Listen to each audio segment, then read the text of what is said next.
Лекциянын темасы Енисейлік қырғыздардың экономикасы. Қырғыздар Енисейге қачан барғандығы жөнінде, ал жерді қачан қандайша өзлештіргендігі жөнінде так маалымат жоқ. Белгілі оқымыштуулар Миллер, Бернштам қырғыздардың байыртадан эле мекени Енисей болгон деп эсептешет. Алардын пикири боюнча кыргыз эли Енисейди мекендеп, ал жактан Тянь-Шанга баскычтар боюнча Хун доорунда бир которулуп, Түрк доорунда бир которулуп, анан Моңгол доорунда бир которулуп Тянь-Шанга көчүп келген деген пикирди айтышат. Алардын пикири боюнча Енисейдеги коло дооруна таандык Афанасьев маданияты, андан кийинки Андронов маданияты, Карасук, Таштык маданияттары кыргыздарга тиешелүү деген пикирди айтышат. Ал эми Чокон Валиханов, Бичурин, Аристов өңдүү белгилүү окумуштуулар кыргыздардын мекени Чыгыш Тянь-Шанда, Чыгыш Түркістанда болгон. Булар ушул жерди байыртадан мекендеген эл. Ал эми Енисейге Хун доорунда барып калган деп айтышат. Окумуштуулардын пикири боюнча кыргыздар Енисейге Хундардын доорунда алардын баскынчылык саясатына кошулуп, Енисейге барып, Енисейдин ортоңку агымына чейинки жерлерди ээлеп калган. Бир катар окумуштуулар, алардын ичинде Енисей тарыхын изилдеген Эсен уулу Кылыч, кыргыздар Енисейге биздин замандын 3-чү кылымында барган деп эсептешет. Кыргыздардын Енисейге барышы жөнүндө ар кандай пикирлер айтылат, бирок Енисейдеги кыргыздардын тарыхын изилдеген окумуштуулардын көпчүлүгү 5-чү кылымдан баштап кыргыздар Енисейди тагыраак айтканда Минусинский өрөөнүн мекендеп тургандыгы боюнча бир пикирге келишкен. Енисейлик кыргыздар жердин шартына ылайык негизинен мал чарбачылыгы менен кесип кылган.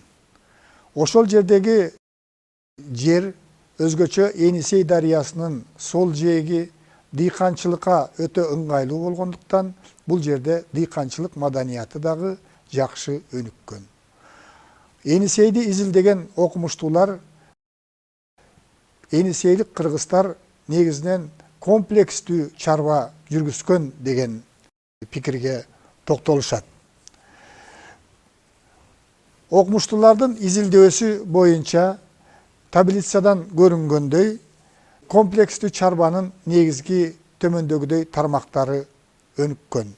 Биринчиси, Енисейлик кыргыздарда мал чарбачылыгы жакшы өнүккөн. Экинчиден, ошону менен катар эле дыйканчылык дагы жакшы өнүккөн.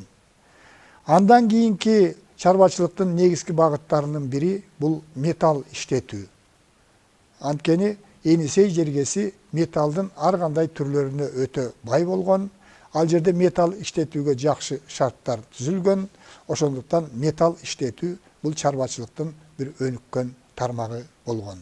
Андан кийинки тармагы бул байыртадан эле келаткан аңчылык.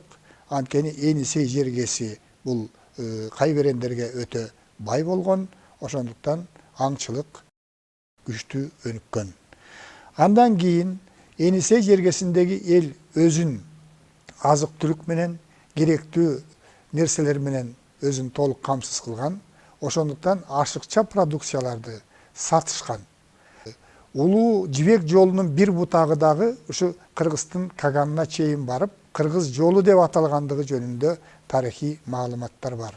Өзүнөн ашкан нерселерди кыргыздар бөлөк мамлекеттерге, Кытайга, Тибетке ушул улуу жибек жолу аркылуу соода сатык иштерин жүргүзүп турган. Андан кийин Енисей дарыясы бул дүйнөдөгү эң бай жана терең суусу мол дарыя болгондуктан анын башталышында Минусинский ойдугунда ак мөңгүлүү тоолордон Енисей дарыясынын оң жагындагы Акмөңгүлүү тоолордон жүздөгөн суулар, чоң жана кичине суулар агып келген. Ал суулар балыкка өтө бай болгон. Ошондуктан бул чарбанын бир тармагы катарында Енисейде балыкчылык чарбасы дагы жакшы өнүккөн. Енисейлик кыргыздарда кол өнөрчүлүк күчтүү өнүккөн. Бул кол өнөрчүлүк дагы ушу чарбачылыктын бир багыты болгон. Андан кийин Енисейлик кыргыздарда чарбачылыктын бир түрү катарында токой кыюу багыты болгон. Анткени Енисей жергесинде карагайлардын эле жүздөгөн түрлөрү өскөн. Кытай жазмаларында Енисейдеги карагайлардын бийиктигин сүрөттөп, жаа тарткан учурда жебе карагайлардын учуна жетпей калат деп жазышкан. Ошол карагайлардын ичинде өтө баалуу деп эсептелген карагайдын түрлөрү болгон. Кыргыздарда ошо жыгаччылык өнөрү дагы жакшы өнүккөн. Жыгачтан ар кандай буюмдарды, ийдиш аяктарды жасашкан. Өзү жашай турган ошол мезгилде эле боз үйлөрдүн жасашкан, ошо боз үйдүн жыгачын жасаган. Ушу Енисейдеги кыргыздар ар кандай жыгачтын баалуу сортторун дагы товар катарында кыйып, аны башка мамлекеттерге чейин азыркы тил менен айтканда экспорттогон. Ошентип кыргыздарда комплекстүү чарба жүргүзүлгөндүктөн окумуштуулардын изилдөөлөрү боюнча бул кыргыз эли ошо Борбордук Азиядагы ток элдердин бири катары болгон.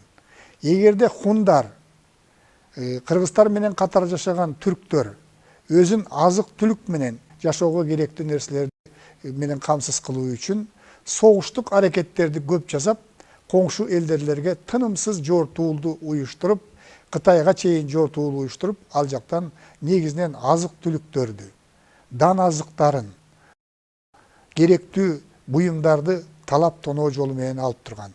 Кыргыздардын чарбасы комплекстүү түрдө өнүккөндүктөн кыргыздарда мындай зарылчылык болгон эмес. Кыргыздардын негизги экономикасынын негизин мал чарбачылыгы түзгөн. Кыргыздар ошол мезгилде адегенде ушу Минусинскийдеги азыркы Абаканга жакын Койбал деген өрөөндү мекендеген. Кийинчерээк малдын саны көбөйүп, малдын башы көбөйгөндүгүнө байланыштуу андан түндүгүрөөк жака жылып Уйбат деген жерге мекендеген. Ошол жерде кыргыздардын азыркы мезгилге чейин сакталып калган кыргыздын көрүстөндөрү бар. Ошол археологиялык казуулар, ошо мүрзөлөргө жүргүзүлгөн археологиялык казууларда кыргыздар өлгөн адамдарын өрттөшүп, аны атайы карапа идишке салып, атайы жасалган карагайлардан жасалган табыттарга, чоң табыттарга ичине ошо койгондагы тигил дүйнөдө пайдалансын дегенчелик кылып, ал жерге малдын эттерин, курмандыкка чалынган малды койгон. Археологиялык казууларда ошол мүрзөлөрдөгү, кыргыздардын мүрзөлөрүндөгү сөөктөрдүн 50-60%-ин койдун жиликтери түзгөн. Ошол жердеги сөөктөрдүн 20-25%-и жылкынын жиликтери болгон. Ошондуктан негизги чарбачылыктагы майда жандыктардан эң көп багылган бул койлор болгон. Мындан тышкары Енисейлик кыргыздар кара куйруктуу эчкилерди көп багышкан. Ал эми ири мүйүстүү малдардын ичинен кыргыздар төөлөрдү көп баккан, анткени ошол жерде кыргыздар көчмөн турмушта жашаган. Мындан тышкары букалардын саны көп болгондугун Тай булактарында көп кездешет, анан өгүздөрдүн саны көп болгон. Анткени өгүздү кыргыздар негизинен ушу дыйканчылыкта жер айдоо үчүн пайдаланышкан. Кыргыздардын эң эле аздектеп баккан, асыраган малы бул жылкы баласы болгон. Жылкылар 3кө бөлүнүп багылгандыгы жөнүндө маалыматтар бар. Кытайлыктар дагы бул кыргыздардын жылкысы өтө олбурлуу боло тургандыгын, өтө чыдамкай боло тургандыгын, тоого абдан ылайыкташкандыгын, анан кийин булардын арасынан чыныгы аргымактар, бүлүктөр көп чыга тургандыгын сүрөттөп жазышкан. Кытай булактарында Кыргыздын жылкыларын ажайып жылкылар, мыкты бүлүктөр, ак аргымактар деп сыпаттап тамшануу менен жазышкан. Кыргыздар өзлөрүнүн жылкыларын ошол Кытайдын императоруна чейин дипломатиялык мамилени чыңдаш үчүн Кытайдын императоруна чейин тартуулагандыгы жөнүндө тарыхый булактарда көп сакталат. Жылкыларды бакканда дагы аларды 3 топко бөлүп багышкан. Биринчиси бул асыл тукум аргымактар. Асыл тукум аргымактар өтө жогору бааланган Кыргыздарда. Буларды дипломатиялык мамилелерди түзүш үчүн коңшу мамлекеттердин жетекчилерине тартуу катарында беришкен. Аргымактар байгеге чабылган бүлүк катарында күчтүү аргымактарды тандап туруп, жал куйругун коостоп кезип, аларды жанагындай чопкуттар менен коргоп, жоого минген. Күчтүү аргымактарды жоого минүү бул өтө чоң сыймык катарында, өтө керектүү нерсе катарында эсептелген. Анан аргымактарды атайы өстүрүп, товар катарында чет мамлекеттерге сатышкан. Кытай булактарында кыргыздар мезгил менен жүздөгөн, миңдеген мыкты күлүк аттарды Кытайга алып келип соодалап, Кытайдан керектүү товарларды, негизинен кездемелерди, анан фарфор идиштерди, чарбага керектүү буюмдарды алып кетип тургандыгы жөнүндө көп маалыматтар бар. Жылкылардын экинчи тобу бул чарба жылкылары, же болбосо чарбага колдонула турган аттар деп атайын өзүнчө багылган. Бул жылкыларды негизинен кыргыздар бөлүк катарында, транспорт катарында пайдаланган. Ат адамдын канаты деген сөз ошол мезгилде эле абдан актуалдуу болгон. Кыргыздарда Енисейдин мерчемдүү жерлеринен темир кендери, алтын кендери, күмүш, жез кендери чыгып турган. Аларды атайы араба менен иштетүү үчүн өзлөрүнүн мастер устаканаларына ташып келген. Бул дагы ошо жана чарба аттарынын, арабага чегилген аттардын жардамы менен жүзөгө ашырылган. Анан бул мал чарбачылыгы негизги экономиканын негизин түзгөндүктөн ушул чарба аттарын негизинен мал багууда, мал кайтарууда кеңири пайдаланышкан. Чарба аттарын дыйканчылык жакшы өнүккөндүктөн сокого чегишкен, дан бастырууда, эгинди ташууда кеңири пайдаланган. Жылкылардын үчүнчү тобун атайы тамак аш үчүн баккан. Байыркы заманда эле ушу Енисейлик кыргыздарда жылкынын сүтүнөн кымыз жасоо жакшы өнүккөн. Жылкыларды ушу азык түлүккө атайын багылган жылкыларды семиртип, буларды ата бабалардын арбактарына арнап, теңирдин жолуна деп курмандыкка чалышкан. Азык түлүк катарында, эт катарында атайы семиртилген жылкыларды согумга союшкан. Мал чарбасында мындан тышкары ошол 4 түлүктүн ар кандай түрлөрү багылгандыгын айттык. Ошолордун ичинде жанагы көчмөн мал чарбачылык менен кесип кылгандыктан кыргыздар эки өркөчтүү төөлөрдү көбүрөөк багышкан. Кытай тарых булактарында, араб перси жазмаларында кыргыздарда төөлөрдү транспорт катарында пайдаланып, ошондой эле тойлордо төөлөрдү жарыштырган салт болгондугун сүрөттөп жазышкан. Эми Енисейде чарбачылыктын негизги багыттарынын бири болгон дыйканчылыкка көңүл буралы. Минусинский жергеси сууга мол болгондуктан, кара топурактуу болгондуктан, экстенсивдүү мал чарбасын өнүктүрүүгө караганда интенсивдүү дыйканчылыкты өнүктүрүүгө өтө ыңгайлуу болгон. Жери өтө семиз болгон. Байыркы доордогу таблицадан көрүнгөндөй тагар маданиятынын ээлери, өкүлдөрү жерди кетмендеп айдашкан. Ал эми андан кийинки кыргыздарга тиешелүү деп эсептелген таштык маданиятынын өкүлдөрү жерди буурусум менен айдагандыгы жөнүндө археологиялык так маалыматтар бар. Ал эми кыргыздар жерди соко менен, өздөрү жасаган бир түштүү соко менен айдашкан. Ал эми эки тиштүү, үч тиштүү көтөрмө соколорду кыргыздар Кытайдан жана жылкыларды айдап барып сатканда Кытайдан атайы жасалган эки үч тиштүү соколорду алып келип жерди ошо менен айдагандыгы жөнүндө археологиялык маалыматтар бар. Ушу күнгө чейин сакталып калган узундугу 15-20 чакырым каналдардын нуктары бар. Демек кыргыздар ошол мезгилде кайрак жерлерге суу чыгарыш үчүн ушундай узун каналдарды казышкан. Тарыхый маалыматтар боюнча бул каналдарды казууда согуштан, көбүнчө согуштан колго түшкөн кулдарды же болбосо кыргыздарга баш ийген кыштым элдердин күчүн пайдаланган. Ошондой арыктар азыркы мезгилдеги жергиликтүү эл кыргыздын арыктары деп атайт. Ошонун нуктары кайталап айтканда бүгүнкү күнгө чейин сакталып калган. Кыргыздар негизинен дыйканчылыкта арпаны көп айдашкан. Бул негизинен дан азыгы катарында, малга жем катарында пайдаланылган. Кыргыздар буудайды өстүрүшкөн, кара тарууну көп өстүрүшкөн. Анткени ошол кара таруудан жайкысын ошол мезгилде эле кыргыздар кымыз, сүт азыктары менен азыктанышкан. Ал эми кыш түшкөн мезгилде ушул таруудан бозо жасоо бул кыргыздарда абдан өнүккөндүгү жөнүндө тарыхый маалыматтар бар.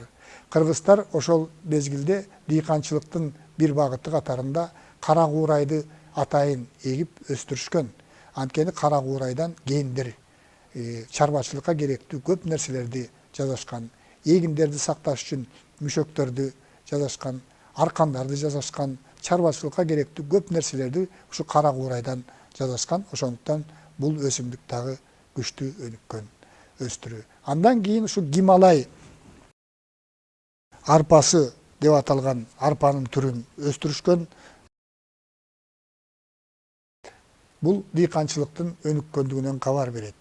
Ошо Енисейге куйган жана жүздөгөн куймаларга кыргыздардын курган тегирмендер катар-катар болуп тургандыгы, иштеп аткандыгы жөнүндө араб перси, Кытай булактарында көп жазылат. Демек, ошол мезгилде эле ошол дан эгиндерин майдалап, унга же болбосо талканга айлантуу боюнча тегирмендер иштеген.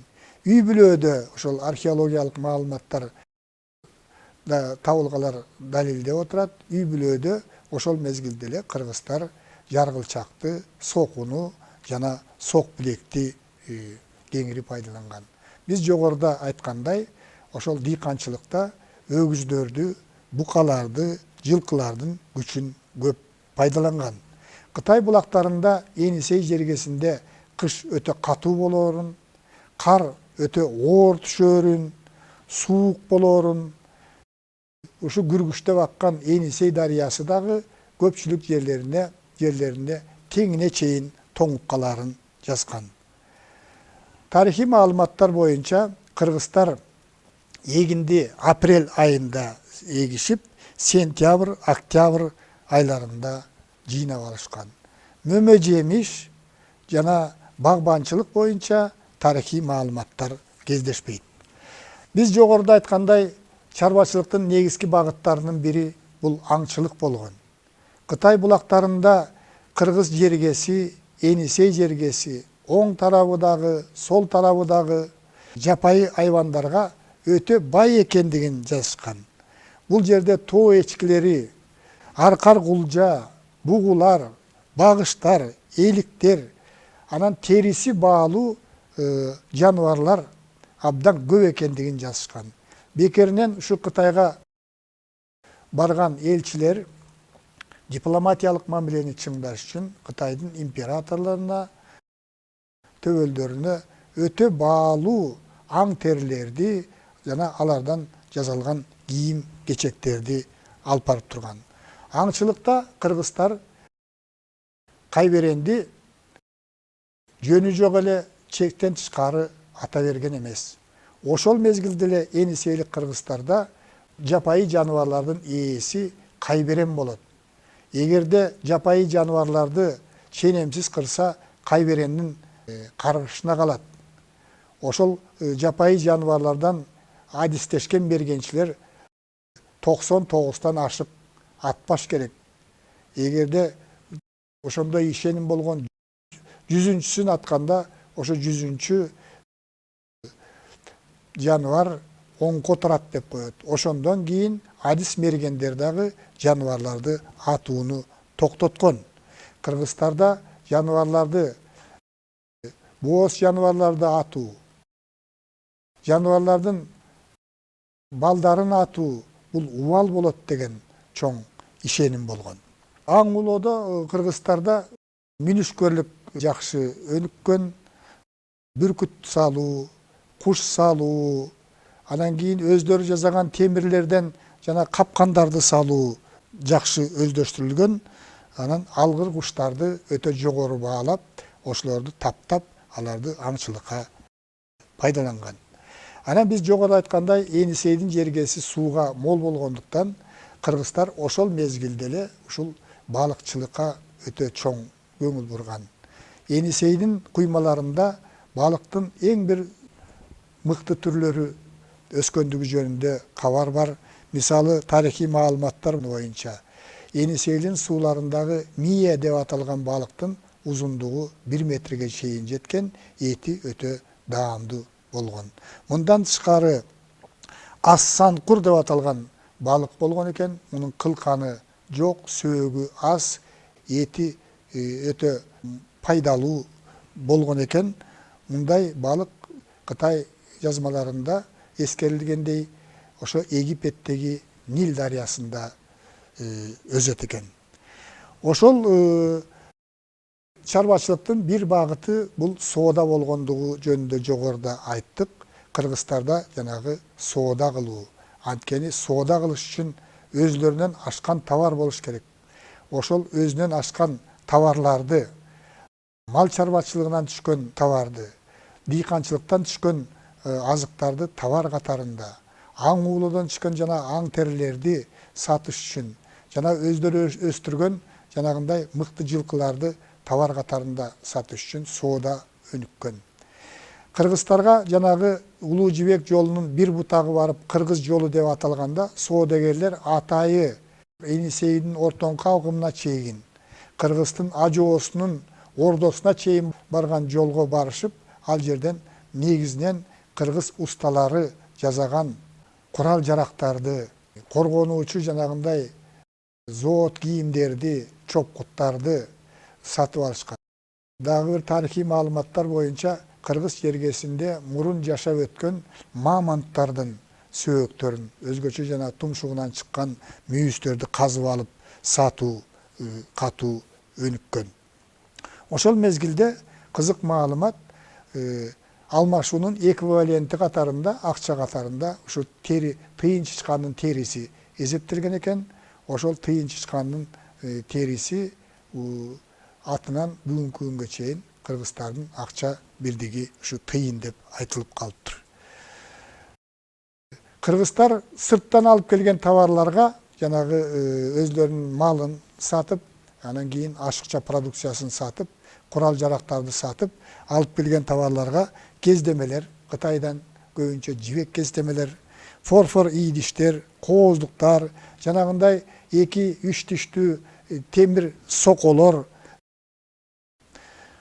ал жактан дагы өтө кооздолгон курал жарактар болгон экен. Ошол кооздолгон курал жарактарды алып келип турган экен.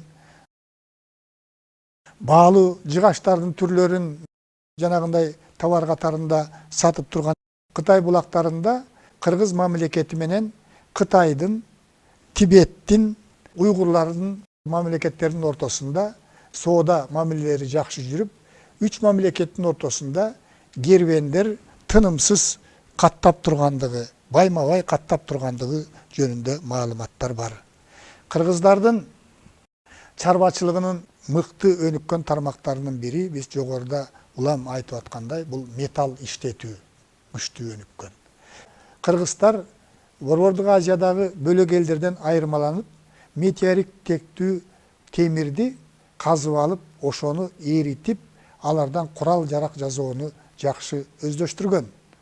Бул метеорит текти темирди ошол мезгилде кан темир деп аташкан кыргыздар. Ошону иштетүүнүн сырын билген.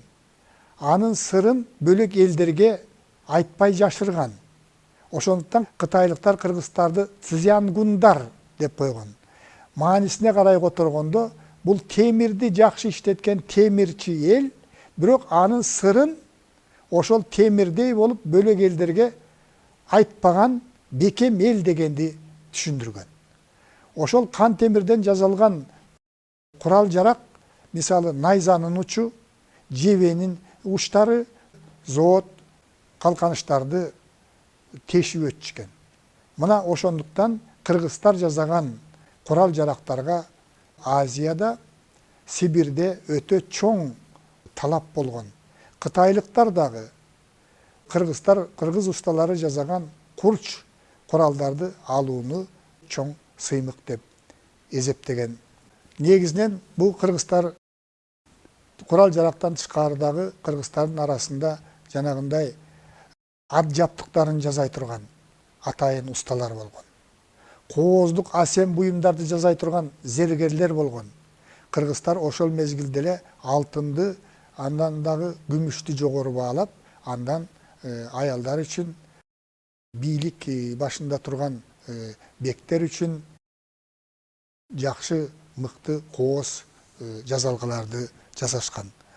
Ошентип кыргыздарда темир иштетүү күчтүү өнүккөн, ошону менен катары эле карапа ийиштерди жасоо, жыгачтан ийиштерди жасоо дагы абдан күчтүү өнүккөндүгү тарыхый булактарда жазылат. Кыргыздар жасаган ваза, кыргыз вазасы деген ваза чоң талап менен колдонулуп, улуу жибек жолунда чыгыштын жана батыштын жерлеринде кыргыз вазасы археологиялык табылгы катарында табылып аткандыгы жөнүндө маалыматтар бар. Жыйынтыктап айтканда, кыргыздарда негизинен экономика комплекстүү мүнөздө болгон. Кыргыздар өзлөрүнүн азык түлүккө болгон жана үй тиричилигине керектүү болгон, жашоо үчүн керектүү болгон нерселердин баардыгын өздөрү өндүрүп алган. Ошондуктан бөлөк мамлекеттерге көз арткан эмес, бөлөк мамлекеттерге талоончул согуштарды жүргүзгөн эмес, негизинен өзүнүн мекенин тышкы душмандардан коргогон. Анткени бай минисин жергесин, Енисейлин ортоңку агымын басып алууга, алдагы жашап аткан кыргыздарды баш ийдирүүгө аракет кылган элдер көп болгон. Бирок кыргыз эли өзүнүн эркиндигин сактап, өзүнүн экономикасын, маданиятын чыңдаган.